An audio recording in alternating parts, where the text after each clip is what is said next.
প্রিয় শিক্ষার্থীরা, Rajshahi divisional online school এর পক্ষ থেকে সবাইকে স্বাগত জানাচ্ছি। সেই সাথে আজকের ক্লাসে সবাইকে স্বাগতম। আমার পরিচয়, আমি মোহাম্মদ আব্দুল হান্নান, প্রভাষক জীববিজ্ঞান, কালিকাপুর আলিম মাদ্রাসা, মান্দা, নওগাঁ। আজকের পাঠ দ্বাদশ শ্রেণী জীববিজ্ঞান, দ্বিতীয় পত্র, চতুর্থ অধ্যায় নিয়ে আলোচনা করব। প্রিয় শিক্ষার্থীরা, এবার আমরা দেখে নেই যে নিচের চিত্রগুলো দ্বারা কি নির্দেশ করছে। নিচের চিত্রগুলো খুব মনোযোগ সহকারে তোমরা খেয়াল করবে এবং এগুলো নিয়ে তোমরা একটু অবজারভেশন করবে। নিচের চিত্রটি কি দেখা যাচ্ছে? এই চিত্রটি একটি পাম্পের চিত্র। পাম্পের কাজ কি? পাম্পের কাজ হচ্ছে কোথাও থেকে পানি তুলে সেই পানিটা দূরবর্তী কোনো মাধ্যমে সরবরাহ করা। অর্থাৎ যদি পাম্প কোনো বাসায় থাকে তাহলে সমগ্র বাসায় সে পানি সরবরাহ করবে। এটি কিসের চিত্র? এটি একটি মেন সুইচের চিত্র। প্রিয় শিক্ষার্থীরা, মেন সুইচ কি করে? মেন সুইচের কাজ হচ্ছে কোনো ঘরের এক জায়গা থেকে বা কোথাও ওয়ালে থেকে সমগ্র বাসায় বিদ্যুৎ সরবরাহ করে এবং বিদ্যুৎ সরবরাহটি নিয়ন্ত্রণ করে। মেন সুইচ সমগ্র বাসায়, তাহলে আমরা জানলাম বিদ্যুৎ সরবরাহ করে। এটি কিসের চিত্র? হ্যাঁ, তোমরা নিশ্চয় এটি বুঝে নিয়েছো। এটি হচ্ছে মানবদেহের হৃৎপিণ্ডের চিত্র বা হার্টের চিত্র। তাহলে হার্টের কাজ কি? হার্টের কাজ হচ্ছে সমগ্র দেহে রক্ত সরবরাহ করা। প্রিয় শিক্ষার্থীরা, তাহলে আজকে তোমাদের পাঠের শিরোনাম হবে রক্ত ও সংবহন। তো আমরা এক নজরে দেখে নিই যে আজকে আমরা কি কি শিখতে যাচ্ছি। আমরা শিখতে যাচ্ছি হৃৎপিণ্ড কি, সেটি সম্বন্ধে একটা প্রাথমিক ধারণা আমরা নিতে পারবো। হৃৎপিণ্ডের গঠন বর্ণনা করতে পারবো, রক্ত সঞ্চালন প্রক্রিয়ার বর্ণনা করতে পারবো এবং হৃৎপিণ্ডের কি কাজ সেটি ব্যাখ্যা করতে পারবো। কি তাই না? হ্যাঁ, আমরা এই 4টি পয়েন্টের উপর ভিত্তি করে আমরা আজকের পাঠ শেষ করবো ইনশাআল্লাহ। এই 4টি বিষয়টা আমরা খুব সুন্দর করে জানব এবং এই 4টি পাঠ শেষে আমরা একটা সম্যক ধারণা করব যে হৃৎপিণ্ড কি, হৃৎপিণ্ডের গঠন কিরকম এবং এই হৃৎপিণ্ডটা কিভাবে রক্ত সঞ্চালন প্রক্রিয়া করে সেটি বর্ণনা করতে পারবো এবং হৃৎপিণ্ডের কাজও আমরা ব্যাখ্যা করতে পারবো। প্রিয় শিক্ষার্থীরা, আমরা দেখে নিই যে একটা হৃৎপিণ্ড কিভাবে পাম্প করে সমগ্র দেহে রক্ত সরবরাহ করে। হৃৎপিণ্ডের সংজ্ঞা হচ্ছে এরকম: হৃৎপিণ্ডটা পেশিবহুল লালচে বর্ণের ত্রিকোণাকার বা অনেকটা মোচার মতো। মোচা তোমরা দেখোনি? কলার গাছের যে মোচা তৈরি হয় সেই মোচার মতো ফাঁপা যে অঙ্গটি ধারাবাহিকভাবে সংকোচন প্রসারণের মাধ্যমে সারা দেহে রক্ত সঞ্চালন করে সেটি হচ্ছে হৃৎপিণ্ড। তাহলে কি বললাম? এটি পেশিবহুল, অর্থাৎ পেশি আছে, অনেকগুলো পেশি আছে এবং এটা দেখতে লালচে বর্ণের। আর একটা কি এর বৈশিষ্ট্য? এর বৈশিষ্ট্য হচ্ছে এটি দেখতে ত্রিকোণাকার। অনেকটা বলতে কি বোঝাচ্ছে? প্রায় মোচাকৃতি, অর্থাৎ কলার গাছের মোচা যেরকম ঠিক এরকম মোচাকৃতি, কিন্তু এর ভিতরটা ফাঁপা। এবং এই অঙ্গটি আর একটা কাজ কি আমরা দেখলাম? এটি ধারাবাহিকভাবে রক্ত সংকোচন করবে, মানে অর্থাৎ এটি ধারাবাহিকভাবে সংকোচন এবং প্রসারণের মাধ্যমে সমগ্র দেহে রক্ত সঞ্চালন করে, সেটি হচ্ছে হৃৎপিণ্ড। তাহলে আমরা দেখে নিই একটি হৃৎপিণ্ডের অভ্যন্তরীণ গঠন, অর্থাৎ হৃৎপিণ্ডকে আমরা যদি লম্বচ্ছেদ করি তাহলে আমরা কি কি দেখতে পাবো। একটা হৃৎপিণ্ডকে লম্বচ্ছেদ করলে আমরা এই চিত্রের মতো গঠন দেখতে পাবো। তাহলে একটা হৃৎপিণ্ডের কয়টি অংশ থাকে? একটা হৃৎপিণ্ডে 4টি প্রকোষ্ঠ থাকে। 4টি প্রকোষ্ঠের মধ্যে 2টি হচ্ছে অলিন্দ আর 2টি নিলয়। এই 2টি অলিন্দ এবং নিলয় কোন কোন জায়গায় অবস্থান করে এই চিত্রে আমরা একটু দেখে নিই। হৃৎপিণ্ডের 2টি অলিন্দ ও 2টি নিলয় এই 4টি প্রকোষ্ঠে নিগঠিত হয়। এটি হচ্ছে ডান অলিন্দ, এটি হচ্ছে ডান নিলয়, আর এই অংশটি হচ্ছে বাম অলিন্দ, আর এই অংশটি বাম অলিন্দ। তাহলে প্রিয় শিক্ষার্থীরা, আমরা একটা হৃৎপিণ্ড এর গঠন কিরকম সেটি আমরা দেখতে পেলাম। একটা হৃৎপিণ্ডের 4টি প্রকোষ্ঠ থাকে। এই 4টি প্রকোষ্ঠের মধ্যে উপরের 2টি হচ্ছে অলিন্দ আর নিচের 2টি নিলয়। মাঝখানে কিছু কপাটিকা দ্বারা অলিন্দ ও নিলয়কে আলাদা করা আছে। তো এই চিত্রে আমরা দেখতে পেলাম যে ডান অলিন্দ, বাম অলিন্দ, ডান নিলয়, বাম নিলয়, এটি আমরা দেখতে পেলাম। তো প্রিয় শিক্ষার্থীরা, আশা করি তোমরা খুব সুন্দর করে চিত্রটি দেখে বিষয়টি সম্বন্ধে একটা স্পষ্ট ধারণা পেয়েছ। প্রিয় শিক্ষার্থীরা, এবারে আমরা যদি তোমাদেরকে বলি যেটি কিসের চিত্র, তোমরা বলতে পারবে না? হ্যাঁ, নিশ্চয়ই বলতে পারবে। এটি হচ্ছে হৃৎপিণ্ডের চিত্র। এই হৃৎপিণ্ডের চিত্র দিয়ে আমি যদি তোমাদেরকে বলি যে এই অঙ্গটির সংজ্ঞা দাও, তাহলে তোমাদের নিশ্চয়ই এই সংজ্ঞাটির কথা মনে পড়ে গেছে। সংজ্ঞাটিতে আমরা যে বৈশিষ্ট্যগুলো বলেছিলাম সেই বৈশিষ্ট্যগুলো তোমরা একটু গুছিয়ে বললে হয়ে যাবে। হৃৎপিণ্ডটি হচ্ছে পেশিবহুল, লালচে বর্ণের, অনেকটা মোচাকৃতির, এবং যে অঙ্গটি অনবরত সংকোচন ও প্রসারণের মাধ্যমে সমগ্র দেহে কি করে? রক্ত সরবরাহ করে, সেটি হচ্ছে হৃৎপিণ্ড। তাহলে কি তোমাদের নিশ্চয়ই আবার বিষয়টি আরো স্পষ্ট হয়ে গেছে, তাই না? প্রিয় শিক্ষার্থীরা, এখন আমরা দেখব যে হৃৎপিণ্ডের গঠন ও কাজ কি।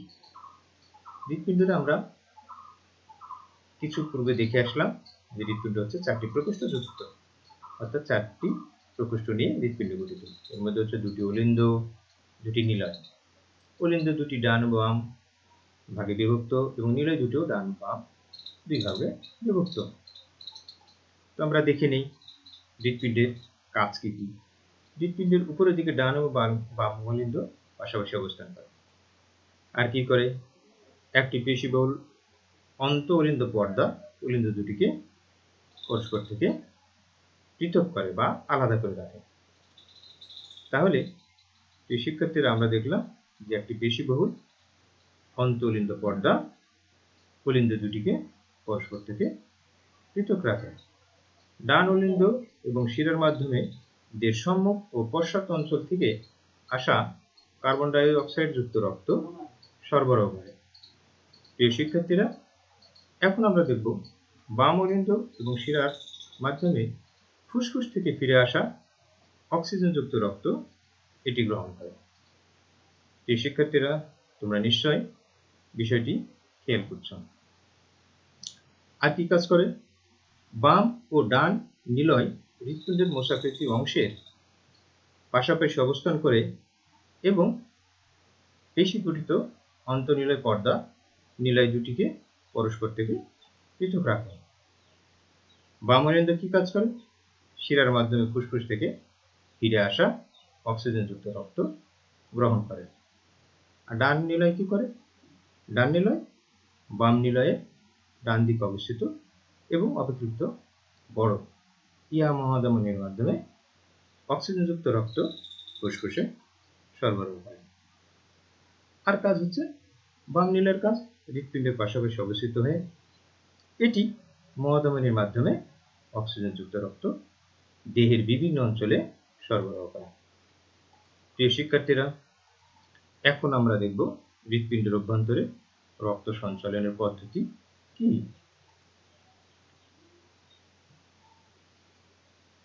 ঊর্ধ্ব ও নিম্ন মহাশিরা দ্বয়, অর্থাৎ ঊর্ধ্ব ও নিম্ন মহাশিরা, এই শিরাদ্বয় সারা দেহ হতে অক্সিজেনযুক্ত রক্ত ডান অলিন্দে নিয়ে আসে।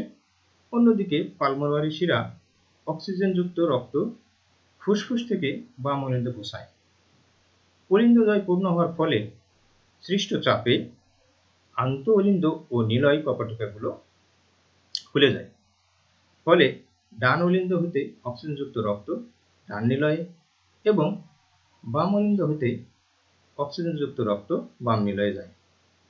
সিস্টোলের শুরুতে অলিন্দদ্বয় খালি হয়ে যায় এবং নিলয়দ্বয় রক্ত পূর্ণ হলে সেখানে রক্তচাপ বাড়ে। তখন ডান নিলয় হতে অক্সিজেনযুক্ত রক্ত পালমোনারি মহাধমনির মাধ্যমে ফুসফুসে ও অক্সিজেনযুক্ত রক্ত বাম নিলয় হতে মহাধমনির মাধ্যমে সমগ্র দেহে প্রবাহিত হয়। তাহলে আমরা এক নজরে দেখে নিলাম যে হৃৎপিণ্ডের অভ্যন্তরে রক্ত সঞ্চালন পদ্ধতি কিরকম, কিভাবে রক্ত সঞ্চালন হয়। প্রিয় শিক্ষার্থীরা, আমরা এখন দেখব যে হৃৎপিণ্ডের যে কাজগুলি করে সেটি হচ্ছে ঠিক এরকম। রক্তনালিকা সমূহ তাহলে কি কি হতে পারে? ধমনী ও শিরা। এর মাধ্যমে সারা দেহে রক্ত সঞ্চালিত করার জন্য হৃৎপিণ্ড একটা কেন্দ্রীয় জীবন্ত পাম্প যন্ত্র হিসেবে কাজ করে। হৃৎপিণ্ড একটি ছান্দিত বা ছান্দিক ও সতত সংকোচন প্রসারণের মাধ্যমে দেহের বিভিন্ন অঙ্গ থেকে ফিরে আসা রক্ত সংগ্রহ করে সারা দেহে সে প্রেরণ করে। তাহলে হৃৎপিণ্ডের কাজ কি? হৃৎপিণ্ডের কাজ হচ্ছে এগুলো রক্তনালী সমূহের মাধ্যমে সারা দেহ হতে রক্ত সঞ্চালিত করে একটা সান্দিক গতিতে সতত সংকোচন প্রসারণ, অর্থাৎ অনবরত সংকোচন প্রসারণের মাধ্যমে দেহের বিভিন্ন অঙ্গ থেকে ফিরে আসা রক্ত সংগ্রহ করে এবং দেহে প্রেরণ করে। এটি হচ্ছে হৃৎপিণ্ডের কাজ। তোমাদের বিষয়টি নিশ্চয় স্পষ্ট হয়ে গেছে। প্রিয় শিক্ষার্থীরা, এখন আমি যদি তোমাদের দুজন দুজন করে বলি, একটি গ্রুপ করে বলি যে হৃৎপিণ্ড কি কাজ করে, তোমরা নিশ্চয় কাজটি লিখতে পারবে। তো প্রিয় শিক্ষার্থীরা, এখন আমরা দেখব যে একটি হৃৎপিণ্ডের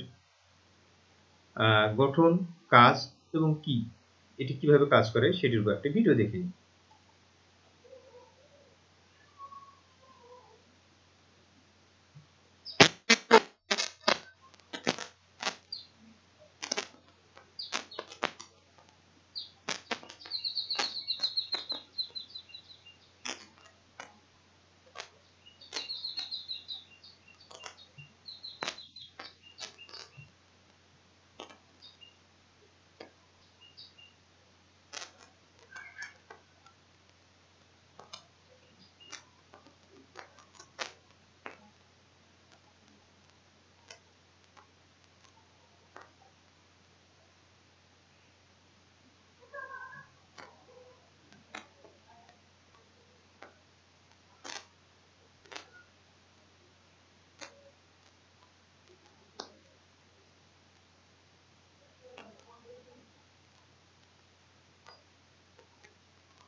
ধন্যবাদ। প্রিয় শিক্ষার্থীরা, আমরা ভিডিওর মাধ্যমে কিভাবে সমগ্র দেহে হৃৎপিণ্ড রক্ত সরবরাহ করে পাম্পের মাধ্যমে সেটি আমরা দেখলাম। এখন দেখব একটা দলীয় কাজ, অর্থাৎ তোমাদেরকে বিভিন্ন দলে বিভক্ত করে যদি আমি বলি হৃৎপিণ্ডের মধ্য দিয়ে এক ফোঁটা রক্তের সঞ্চালন প্রক্রিয়া বর্ণনা করো, পারবে না?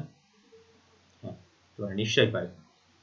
নিশ্চয়ই তোমাদের হৃৎপিণ্ডের মাধ্যমে যে রক্ত সঞ্চালন প্রক্রিয়াটি আমি বর্ণনা করলাম, এটি লিখে দিলে, সুন্দর করে গুছিয়ে লিখে দিলে হয়ে যাবে।